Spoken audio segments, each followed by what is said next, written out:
અસામાજિક તત્વો બન્યા બેફામ, રાપર પોલીસને પણ પરસેવો વાળી દીધો। સ્ટોરી રિપોર્ટ બાય સુરજ લુહાર, રાપર। રાપરમાં અસામાજિક તત્વો બન્યા બેફામ, પોલીસને પણ પરસેવો વાળી દીધો। કાયદો વ્યવસ્થાનો નથી કોઈ ડર, આખા પરિવારના લોકો આરોપીને બચાવવા પોલીસ સામે ઘર્ષણમાં ઉતરી પોલીસ પર કર્યા ગંભીર આક્ષેપો।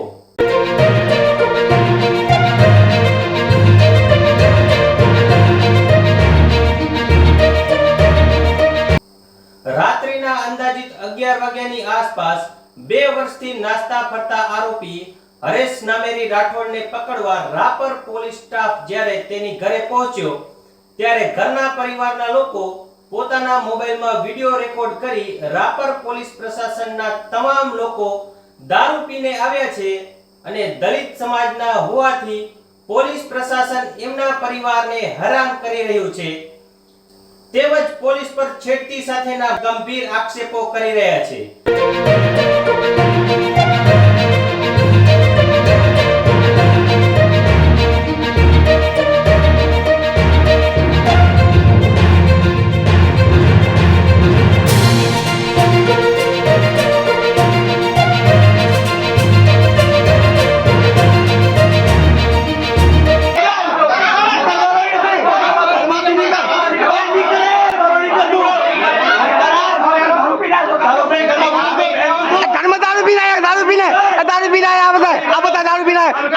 दारू पीने आविने लेडीज की छेड़छाड़ करे से लेडीज वाले से छेड़छाड़ कर दारू पीने आया बता दारू पीने आया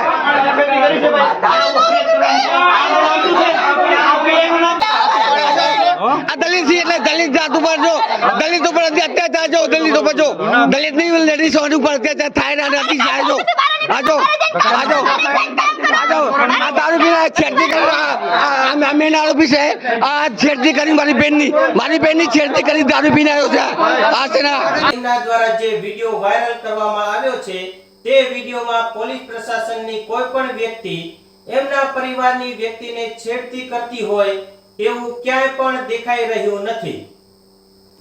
તેમજ મળતી માહિતી મુજબ આરોપી વકીલ હોવાનું જાણવા મળી રહ્યું છે, જેના કારણે આ વિડિયો જોતા એવું લાગી રહ્યું છે કે પરિવારના તમામ લોકો પોલીસ સ્ટેશનના લોકો સાથે એક્ટિંગ કરતા હોય તેવું લાગી રહ્યું છે।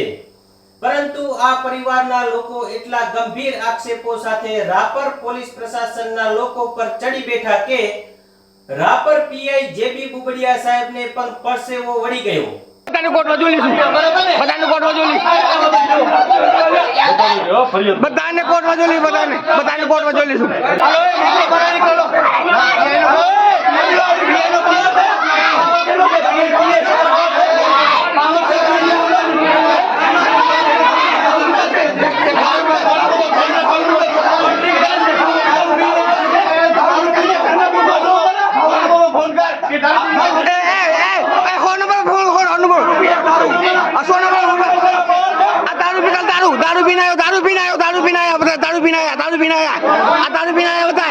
दारू पीना आया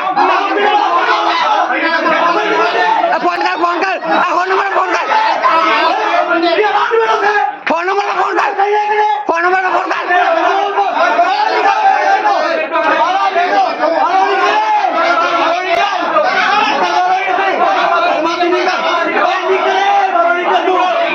આવા અસામાજિક તત્વો ઓન કેમેરા પોલીસને પણ પરસેવો વાળી દેતા હોય તો આમ જનતાની હાલત કેટલી હદ સુધી ખરાબ હશે તે આપ સમજી શકો। અને ગઈકાલના આ પોલીસ પર બનેલા બનાવ બાદ રાપર પોલીસને પણ સમજણ આવી હશે કે રાપર તાલુકામાં કેટલી હદ સુધી અસામાજિક તત્વો બેફામ બન્યા છે।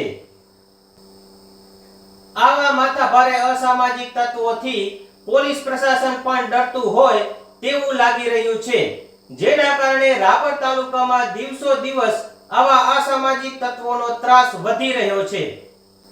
આ વિડિયો પરથી તમે પણ સમજી ગયા હશો કે અસામાજિક તત્વો કાયદાના જાણકાર હોવાથી કાયદાનો દુરુપયોગ કરતા જોવા મળે છે। વિડિયોમાં પરિવારના લોકો એરેસ્ટ વોરંટની માંગણી કરી રહ્યા છે, પરંતુ આરોપી 2 વર્ષથી નાસ્તો ફરતો હોવાથી અને કલમ 395 મુજબ પોલીસને એરેસ્ટ વોરંટની જરૂર પડતી નથી। આ હરેશ નામેરી રાઠોડ નામના આરોપી પર 2023માં વિવિધ 12 કલમો તળે રાપર પોલીસ સ્ટેશનમાં ગુનો નોંધાયેલ છે. આરોપી પાછળના દરવાજેથી ભાગવા જતા પગના ભાગે પહોંચી ઈજા, જેથી આરોપી હરેશ નામેરી રાઠોડને રાપર સહયોગ આરોગ્ય કેન્દ્રમાંથી સારવાર માટે આગળની હોસ્પિટલે રેફર કરવામાં આવેલ છે.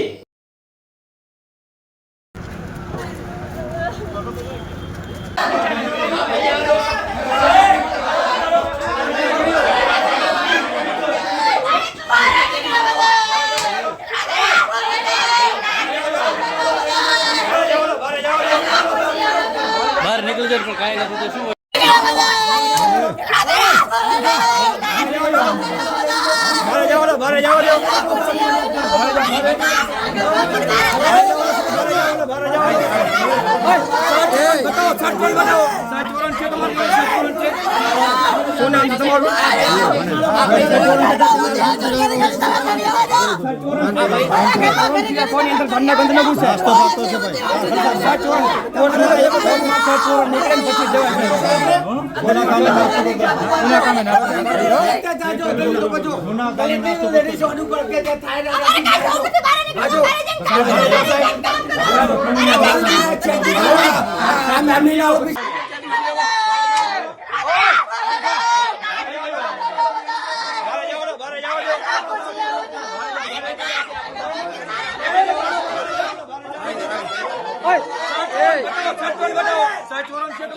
રાપર પોલીસ મથકેથી મળતી માહિતી મુજબ હાલ રાપર પોલીસે થોડા કડકાઈ ભર્યા વર્તન સાથે પરિવારના લોકો પર પોલીસ પર ખોટા આક્ષેપો કરવા તેમજ ફરજ રૂકાવટ બાબતે ગુનો દાખલ કરી આગળની કાર્યવાહી હાથ ધરી છે. હું ધીંગાભાઈ ભાણાભાઈ પટિયાર, હું રાપર રહું છું. મારા માથે ખોટી ફરિયાદ કરી, ખોટો 306 ની કલમ ખોટી લગાડી અને મારા માથે ખોટી ફરિયાદ કરી એનો ભાઈને હું ઓળખતો નથી, રાજ્યાના ભાઈને ઓળખતો નથી, પારખતો નથી. મારા માથે રાજુ ગોપાલ વાયરિયા, શું બાબતે ફરિયાદ? એનો ભાઈ દવા પીને મરી ગયો અને એના ભાઈને અમે ઓળખતા નતા. એ છોકરીના પ્રેમમાં મરી ગયો છે. કાનજી એ માનસંગની છોકરી છે ને, રસીલાના હારો એના પ્રેમમાં હતો ને એના માવતરે ત્રંબો ગામે હબગાઈ કરી અને માવતરે મા બાપે, અને આ લોકો એમ કીધું કે ધીંગા ભાણાએ નથી કરવા દીધી. એમ કરીને મારા માથે 306 કલમ લગાડીને મારા માથે કેસ કર્યો. જેલમાં ગયો. જેલમાંથી છૂટો થઈ જાય તો હવે મને ત્રાસ આપે છે. અવારનવાર રાજુ ગોપાલ વાયરિયા અને હરેશ નામેરી રાઠોડ. તમે આટલા બધા કાંઈ તકલીફ છે કાકા તમને? મને કેન્સરની તકલીફ છે. કેટલો સમયથી? મને 6 મહિના 8 મહિના 6 મહિનાથી કેન્સર થઈ ગયું છે. હું પહેલા લીધી પાટણની દવા, પાટણ ડોઝ લીધા, પછી અમને શેક લેવા માટે અહીંયા ગાંધીધામ મોકલ્યા તો 100 ડોઝ ગાંધીધામ દીધા, 30 શેક દીધા. કયા સ્ટેજમાં છે કેન્સર? હવે સ્ટેજની મને કઈ બોલ્યા નથી સાહેબ, પણ કેન્સર છે છાતીમાં, ગાંઠ થઈ ગઈ છે અને મારા બાલે પણ ઉતરી પડી ગયા હતા. હવે મને સારું દેખાય છે, રિઝલ્ટ સારો દેખાય છે. મને આ ટેન્શન બહુ આપે છે, સમજ્યા? બહુ ટેન્શન આપે છે. કોણ ટેન્શન આપે છે? ટેન્શન રાજુ ગોપાલ વાયરિયા અને હરેશ નામેરી રાઠોડ. એ ખંડણીમાં રૂપિયા માંગે મારા કણે, આટલા રૂપિયા દે તો સમાધાન થઈ જશે, નકર હું તને પાછો જેલમાં ફેંકી દઈશ, એવી ધમકી આપે. કેટલા રૂપિયા? 5 લાખ રૂપિયાના નામેરી હરેશ નામેરી માંગે છે. એમ કહે છે કે 5 લાખમાં એક પૈસો ઓછો નહીં, 4,99,900 રૂપિયા નહીં, પૂરેપૂરા 5 લાખ રૂપિયા દે તો તેમ નકા સમાધાન નહીં થાય, તને હજી હેરાન કરશું ને તને પાછો જેલમાં ધકેલી દેશું અને તું જેલમાં હડીશ, કોઈ તને છોડાવી નહીં શકે. રાજુ કે મને 5 લાખ નહીં આપતો હું તને 3 દીની માલિકો જેલમાં નાખી દઈશ, અને એને કે 5 લાખ રૂપિયા દે તો અમે તારું નામ નહીં લઈ. રાજુભાઈ રાઠોડ તો મને લાગે છે રાજુભાઈ વકીલજી રહ્યા એ હરેશભાઈ રાઠોડ. હા, હરેશભાઈ રાઠોડ. એ ડિગ્રી વકીલની બતાવે આપણાને અને રોફ બતાવે છે કે હું વકીલ છું, અને હું તમને કહે છે કે આને છૂટવા નહીં દો. એનું કારણ શું છૂટવા નહીં દો? હવે એનું રામ જાણે. હવે કઈ રીતે, હું તો કાંઈ સમજતો નથી આમાં. હવે એ લોકો મને આવી રીતે હેરાન કરીને રૂપિયા માંગે છે. મારા કણે ખાવા નથી, પીવા નથી. મને હું મજૂરી કરીને અમે મારા છોકરા મને પારે છે, અત્યારે દવાખાનામાં હેરાન થઈ ગયા છે. મને કેન્સરનું દર્દ થઈ ગયું, ફેફસાની નબળાઈ થઈ ગઈ છે. પાટણની દવા લઉં છું, સ્ટેલિંગ ગંધમની દવા લઉં છું કેન્સરની. કેટલો સમયથી હેરાન કરે છે? મને આ 10 મહિનાથી 8 મહિનાથી હેરાન કરે છે. 8-10 મહિનાથી. 8-10 મહિના? હા, પેલો કેસ કર્યો ખોટે ખોટો મારા માથે હાવ કેસ છે. હું એ બાબતમાં જાણતો પણ નથી.